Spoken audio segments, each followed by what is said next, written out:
اگلے ہی لمحے ایک چمکدار روشنی ابھری، جیسے کسی نے اندھیری رات میں سورج سمو دیا ہو۔ الویرا اور حیدر روشنی میں تحلیل ہو گئے، اور جیسے ہی روشنی بجھی وہ دونوں ایک بڑے قدیم اور خاموش حویلی نما گھر کے سامنے کھڑے تھے۔ یہ وہی جگہ تھی جہاں الویرا نے اپنی زندگی کے سب سے حسین دن گزارے تھے، جہاں اس کے بچپن کی ہنسی دیواروں میں جذب تھی، جہاں آنگن میں گونجتی ماں کی لوریوں کا سحر اب بھی فضاؤں میں کہیں تحلیل تھا، جہاں اس کے والد نے ننھے ہاتھوں کو تھام کر اسے پہلا قدم چلنا سکھایا تھا، جہاں وہ کبھی اس حویلی کی شہزادی تھی، مگر آج وہی دروازہ اس کے لیے اجنبی بن چکا تھا، جیسے برسوں کے فاصلے نے ہر شناسائی مٹا دی ہو۔ حویلی کی دیواریں وقت کی مار سہ چکی تھیں، کہیں کہیں پینٹ اکھڑ چکا تھا، دراڑیں پڑ چکی تھیں، مگر اس کا دروازہ وہ اب بھی ویسا ہی تھا، اونچا، رعبدار اور خاموش، جیسے کسی فیصلے کا منتظر ہو۔ حیدر نے ماں کا ہاتھ مضبوطی سے تھاما، اس کی گرفت میں وہ معصوم یقین تھا جو وقت کے فاصلے میں بھی نہ توڑ سکتے تھے۔ ماں، کیا ہم اندر چلے؟ الویرا کے دل کی دھڑکن جیسے ایک لمحے کو تھم گئی۔ اس کا جسم ساخت تھا، مگر اندر جذبات کا طوفان برپا تھا۔ وہ اس دروازے کے باہر چھپے مستقبل کے بارے میں کچھ نہیں جانتی تھی۔ کیا اس کے والدین اسے دیکھتے ہی دروازہ بند کر دیں گے؟ کیا وہ اسے معاف کر پائیں گے، یا پھر وہ ہمیشہ کے لیے ماں کی محبت سے محروم ہو جائے گی؟ یادوں کے عکس اس کی آنکھوں میں جھلملا رہے تھے، بچپن کے وہ دن جب اس کی ماں اسے سینے سے لگا کر کہانیاں سنایا کرتی تھی، وہ شامیں جب اس کا باپ کام سے لوٹ کر آتا اور اسے بازوؤں میں بھر کر گھماتا تھا، اور وہ لمحہ جب سب کچھ ختم ہو گیا تھا، مگر آج وہ پلٹ آئی تھی، وقت کے فاصلے مٹانے، ان رشتوں کو واپس جوڑنے جنہیں اس نے خود اپنے ہاتھوں سے توڑا تھا۔ لیکن کیا یہ ممکن تھا؟ اس کے قدم بوجھل ہو چکے تھے، دل کی دھڑکن بے ترتیب تھی، مگر ایک چیز نے اسے ہمت دی، حیدر۔ اس کی آنکھوں میں امید چمک رہی تھی، وہی امید جو شاید الویرا خود کھو چکی تھی۔ اس نے ایک لمحے کو آنکھیں بند کی، ایک گہری سانس لی اور لرزتے ہاتھوں سے دروازے پر ہاتھ رکھا، پھر آہستہ سے دروازے پر دستک دی۔ الویرا نے گہری سانس لی اور لرزتے ہاتھوں سے دروازے پر دستک دی۔ اندر سے برتن کھٹکنے کی آواز آئی، پھر ایک مانوس نسوانی آواز سنائی دی، کون؟ آتی ہوں، صبر۔ چند لمحوں کی خاموشی کے بعد جب دروازہ چڑچڑاتے ہوئے کھلا اور سامنے وہ چہرہ تھا جسے الویرا نے برسوں پہلے پیچھے چھوڑ دیا تھا، اس کی ماں۔ ماں کی آنکھیں جیسے پل بھر میں برسوں کا فاصلہ مٹا گئیں۔ وہ الویرا کو دیکھ کر خوشی سے جھوم اٹھی، اس کی آنکھوں میں حیرانی، خوشی اور بے یقینی کے ملے جلے رنگ تھے۔ وہ بساختہ آگے بڑھی، ہاتھ پھیلائے کہ اپنی بیٹی کو سینے سے لگا لے، مگر اسی لمحے اندر سے کسی بھاری گرجدار آواز گونجی، کون ہے باہر؟ الویرا کا دل جیسے سینے میں دھڑکنا بھول گیا۔ وہ جانتی تھی یہ آواز کس کی ہے۔ قدموں کی بھاری آہٹ کے ساتھ ایک مرد دروازے کے قریب آیا، اور جیسے ہی روشنی میں اس کی صورت واضح ہوئی، الویرا کے وجود میں سنسناہٹ دوڑ گئی۔ وہ اس کا باپ تھا۔ اس نے جیسے ہی الویرا کو دیکھا، اس کی آنکھوں میں شدید غصے کی لہر دوڑ گئی، اس کا چہرہ سرخ ہونے لگا، مٹھیاں بھیج گئی اور وہ آگ بگولا ہو کر دھاڑا، تم یہاں کیا لینے آئی ہو اتنے سال بعد؟ الویرا خاموش کھڑی رہی، اس کے لب ہلنے کو تھے، مگر کوئی لفظ نہ نکل سکا۔ چلی جاؤ یہاں سے، اس کے والد نے غصے سے کہا، یہ دروازہ تمہارے لیے ہمیشہ کے لیے بند ہو چکا ہے، تم ہمارے لیے مر چکی ہو۔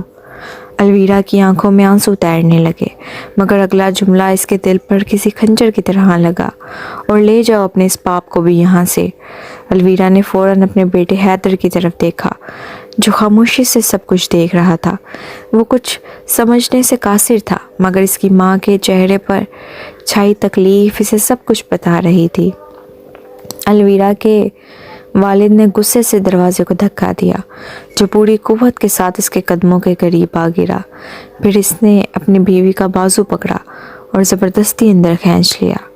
وہ میری بیٹی ہے، سنو تو۔ ماں کی سسکتی ہوئی آواز دروازے کے پار سے آئی، مگر باپ نے ایک نہ سنی۔ یہ میرے لیے مر چکی ہے، اس نے غصے میں چیخ کر کہا اور دروازہ زور سے بند کر دیا۔ دروازہ بند ہوتے ہی الویرا کی دنیا جیسے اندھیری ہو گئی۔ اس کی آنکھوں سے بے اختیار آنسو بہنے لگے۔ وہ سسکنے لگی جیسے برسوں کی جدائی اور ٹھکرائے جانے کا درد یکجا ہو کر اس کے سینے میں گھٹنے لگا ہو۔ حیدر اپنی ماں کو روتے ہوئے دیکھا تو اس کا ننھا دل بھی دکھ سے بڑھ گیا۔ وہ خاموشی سے اس کا ہاتھ تھامے کھڑا رہا، جیسے اسے تسلی دینے کی کوشش کر رہا ہو، مگر اس کی ماں کسی اور ہی دنیا میں گم تھی۔ الویرا نے بے بسی سے دروازے کی طرف دیکھا، مگر وہاں اب کچھ نہیں تھا، نہ کوئی امید، نہ کوئی پناہ۔ وہ پلٹی اور حیدر کا ہاتھ مضبوطی سے تھام کر سڑک کی طرف چلنے لگی۔ اس کے قدم بوجھل تھے، دماغ ساخت ہو چکا تھا، آنکھوں میں بس آنسوؤں کا ایک نہ ختم ہونے والا سلسلہ تھا۔ رات کی سیاہی میں وہ سڑک کنارے ننگے قدم چلتی جا رہی تھی، جیسے زندگی کا کوئی راستہ نہ ہو، جیسے زمین اس کے نیچے سے کھسک رہی ہو، جیسے سب کچھ ختم ہو چکا ہو۔ رات کی سیاہی میں الویرا ننگے قدم، شکستہ دل اور آنکھوں میں آنسو لیے بے سمت چلتی جا رہی تھی۔ حیدر کا ننھا ہاتھ اس کے ہاتھ میں تھا، مگر وہ خود بے جان محسوس ہو رہی تھی۔ اس کے دل میں درد کی ایک طوفانی لہر تھی۔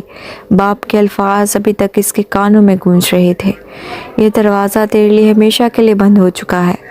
وہ بے بسی میں آنکھیں بند کر کے آگے بڑھ رہی تھی، جب اچانک او لڑکی، کہاں جا رہی ہے اتنی رات کو؟ ایک مکروہ نشے میں دھت آواز اس کے کانوں میں پڑی۔ الویرا نے چونک کر سر اٹھایا۔ سامنے کچھ گنڈے کھڑے تھے، نشے میں دھت، بدن پر شکن آلود کپڑے، ہاتھ میں سگریٹ اور شراب کی بوتلیں۔ ان کی نظریں زہریلی تھیں اور ان کی ہنسی میں شیطانیت تھی۔ الویرا کا دل زور سے دھڑکنے لگا۔ اس نے فوراً راستہ بدلنے کی کوشش کی، مگر ان میں سے ایک آگے بڑھ کر اس کا راستہ روک چکا تھا۔ ارے ارے، کہاں جا رہی ہو شہزادی؟ ایک نے مکروہ ہنسی ہنستے ہوئے کہا۔ یہ کیا چمک رہا ہے تمہارے گلے میں؟ ہیرے، جواہرات؟ دوسرا گنڈا آگے بڑھا۔ اتنی حسین عورت اور اوپر سے یہ زیورات، لگتا ہے کوئی مالدار رانی ہے۔ الویرا نے خوف سے پیچھے ہٹنے کی کوشش کی، مگر ایک نے جھپٹ کر حیدر کو پکڑ لیا۔ ماں! حیدر چیخا، مگر ایک گنڈے نے اس کی گردن پر چاقو رکھ دیا۔ الویرا کا دل جیسے سینے سے باہر آ گیا۔ وہ تڑپ کر آگے بڑھی۔ نہیں، میرے بیٹے کو چھوڑ دو۔ گنڈے ہنسنے لگے۔ اگر اپنے بیٹے کی جان بچانی ہے تو فوراً اپنے سارے زیورات اتار دو۔ الویرا کی آنکھوں سے آنسو بہنے لگے۔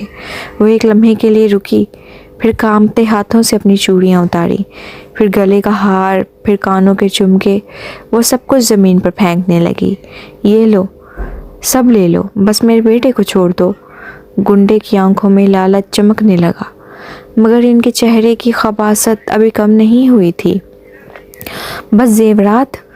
نہیں نہیں، اتنی حسین عورت کو ایسے جانے دیں، یہ تو بہت زیادتی ہوگی۔ ایک گنڈے نے شیطانی کہکا لگایا اور آگے بڑھنے لگا۔ الویرا کی آنکھیں خوف سے پھیل گئیں۔ وہ پیچھے ہٹنے لگی، مگر اس کے قدم لرز رہے تھے۔ آج کی رات، جو پہلے ہی اس پر ظلم کی رات بن چکی تھی، شاید مزید بھیانک ہونے والی تھی۔ رات کی تاریکی میں شراب کے نشے میں دھت گنڈے الویرا کے گرد گھیرا ڈالے کھڑے تھے۔ ان کی نیت اب صرف دولت نہیں، کچھ اور بھی تھی۔ ان کی گندی نظریں الویرا کے وجود کو نوچنے کے لیے بے قرار تھی۔ اگر تم نے انکار کیا تو تمہارے بچے کو مار دیں گے۔ ایک گنڈے نے چاقو حیدر کی گردن پر مزید دبا دیا۔ الویرا کی آنکھوں میں وحشت تھی، اس کا پورا وجود لرزنے لگا، مگر وہ جانتی تھی کہ خوف ظاہر کرنے کا مطلب ان درندوں کے ہاتھوں مزید بے بسی تھا۔ تم سب نہیں جانتے تم لوگ کتنی بڑی غلطی کر رہے ہو، اس نے سرد لہجے میں کہا۔ اگر تم نے ہمیں نہیں چھوڑا تو تم سب کی زندگی ختم ہو جائے گی۔ گنڈے کہکا مار کر ہنسنے لگے۔ ایسے کیسے جانے دے؟ الویرا کے کانوں میں حیدر کی سسکیاں گونج رہی تھیں۔ اس کے بیٹے کی گردن پر چمکتا چاقو دیکھ کر وہ ایک فیصلہ کر چکی تھی۔ وہ آہستہ آہستہ قدم آگے بڑھا رہی تھی، ان سے باتوں میں لگانے کی کوشش کر رہی تھی تاکہ کسی طرح حیدر کو چھڑا سکے۔ چھوڑ دو میرے بیٹے کو، میں جو کہتی ہوں وہ سنو۔ مگر جیسے ہی وہ اچانک جھپٹ کر حیدر کو بچانے کے لیے آگے بڑھی، ایک نشے میں دھت گنڈے نے وحشیانہ چیخ کے ساتھ چاقو اس کے پیٹ میں اتار دیا۔ یہ کیا کر دیا تم نے؟ کسی نے چیختے ہوئے کہا۔ ہاں زیادہ حرکتیں کر رہی تھی، وہ گنڈا ہنسا اور غصے میں آ کر چاقو ایک بار پھر الویرا کے جسم میں گھونپ دیا۔ الویرا کی آنکھیں حیرت سے پھیل گئیں، اس کے لب ہلے جیسے وہ کچھ کہنا چاہتی ہو، مگر خون کا ایک گہرا ریلا اس کے ہونٹوں سے بہہ نکلا۔ ماں! حیدر کی دل دہلا دینے والی چیخ فضا میں گونج اٹھی۔ وہ ننھے ہاتھوں سے اپنی ماں کو تھامنے کی کوشش کر رہا تھا جو زمین پر گرتی جا رہی تھی۔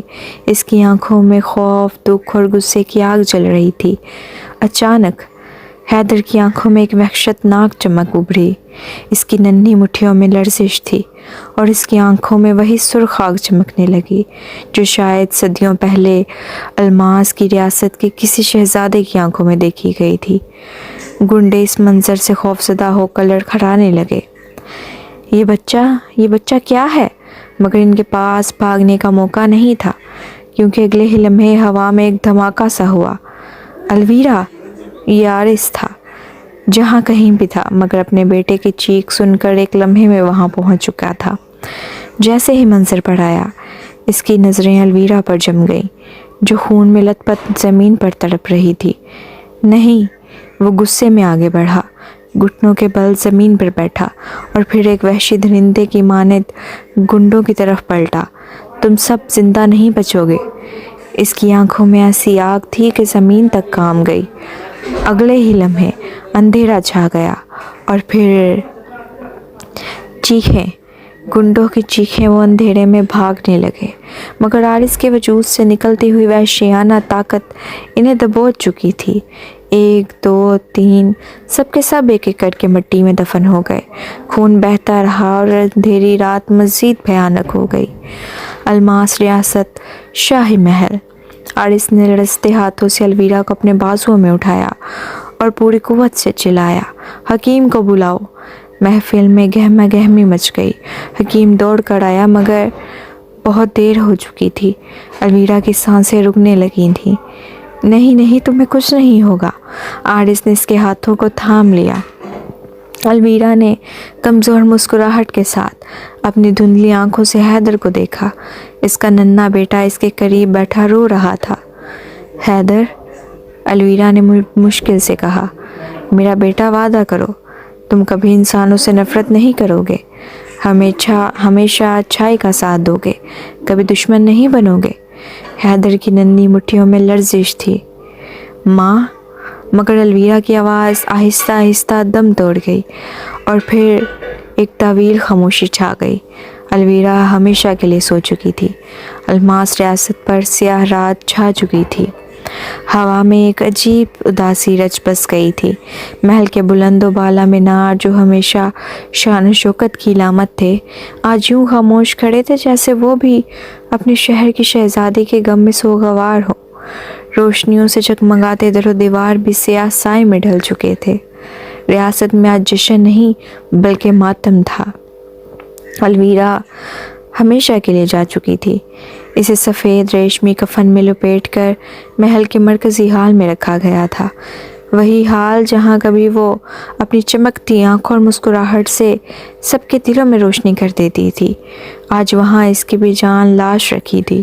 چہرہ پرسکون تھا جیسے تمام اذیتوں اور تکلیفوں سے آزاد ہو چکی ہو، مگر اس کی بند آنکھوں کے کناروں پر خشک آنسو واضح کر رہے تھے کہ وہ کس کرب میں دنیا سے گئی۔ پورے دربار میں گہری خاموشی تھی۔ الویرا کے قریب کھڑے درباریوں کے چہرے زرد ہو چکے تھے۔ وہی محافظ جو کبھی اس کے ایک اشارے پر اپنی جان نچھاور کرنے کے لیے تیار رہتے تھے، آج آنکھوں میں نمی لیے خاموش کھڑے تھے۔ بڑے بڑے جنگجو جو کبھی کسی معرکے میں نہ روئے تھے، آج ضبط کی آخری حدوں پر کھڑے۔ مگر سب سے زیادہ ٹوٹا تھا آرس، الویرا کا ہمیشہ سے مضبوط اور بے خوف شوہر، جو دنیا کے کسی طوفان سے نہیں ڈرتا تھا، آج زمین پر گرا اپنی بیوی کی بے جان لاش کو دیکھ کر یوں تڑپ رہا تھا جیسے کسی نے اس کی روح کھینچ لی ہو۔ وہ بار بار الویرا کے چہرے کو دیکھ رہا تھا، اس کے ٹھنڈے ہاتھوں کو اپنے ہاتھوں میں لے کر سہلا رہا تھا، جیسے وہ اسے جگانے کی کوشش کر رہا ہو۔ اٹھو الویرا، دیکھو تمہارے بغیر یہ ریاست اندھیری ہو گئی ہے، تمہارے بغیر میں ادھورا ہو گیا ہوں۔ تم نے وعدہ کیا تھا کہ ہمیشہ میرے ساتھ رہو گی الویرا۔ مگر الویرا نہیں جاگی، وہ کبھی نہیں جاگے گی۔ حیدر جو اپنی ماں کے سینے سے لپٹ کر ہمیشہ سکون پاتا تھا، آج اس کی ٹھنڈی اور بے چین باہوں میں سسک رہا تھا۔ اس کے چھوٹے چھوٹے ہاتھ اپنی ماں کے چہرے پر پھسل رہے تھے، وہ اسے ہلا رہا تھا، پکار رہا تھا، لیکن ماں کی آنکھیں نہیں کھل رہی تھیں۔ ماں دیکھو، میں آپ کے پاس ہوں، میں نے آپ سے وعدہ کیا تھا کہ آپ کو کبھی چھوڑ کر نہیں جاؤں گا۔ ماں پلیز آنکھیں کھولو۔ حیدر کے آنسو اس کے گالوں پر بہہ رہے تھے، مگر ماں کی پلکیں جامد تھیں، ریاست کے ہر فرد کی آنکھیں نم تھیں۔ خواتین جو کبھی الویرا کی ایک جھلک دیکھنے کے لیے اس کے دروازے پر جمع ہو جاتی تھیں، آج اپنے چہروں کو دوپٹوں میں چھپائے رو رہی تھیں۔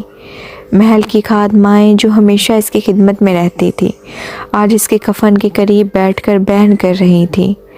الویرا جا چکی تھی، لیکن اس کے جانے کا غم پورے الماس میں پھیل چکا تھا۔ محل کے باہر، ریاست کے دروازوں پر، بازاروں میں، ہر جگہ اداسی چھائی تھی۔ چھوٹے چھوٹے بچے جو کبھی الویرا کی شفقت میں پلتے تھے، آج دیواروں سے لگے رو رہے تھے۔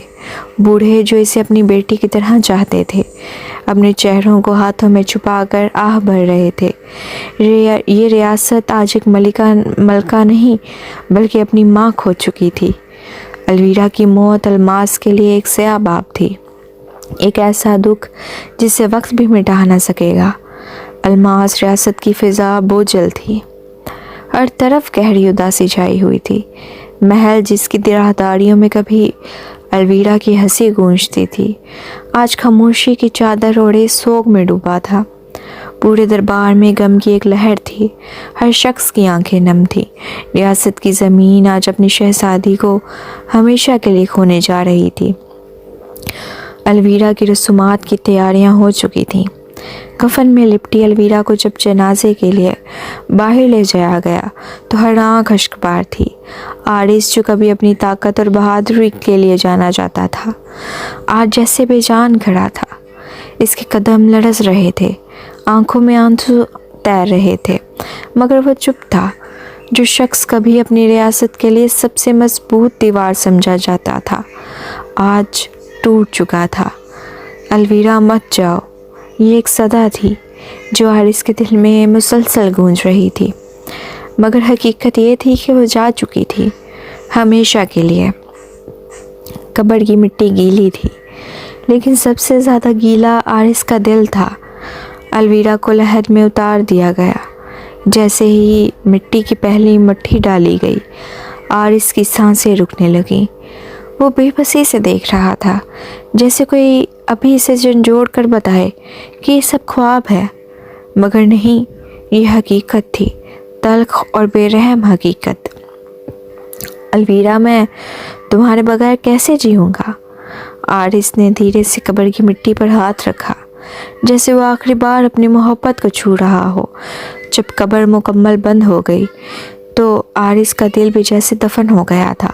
اس کی آنکھیں اب بے نور لگ رہی تھیں، اس کی دنیا ختم ہو چکی تھی۔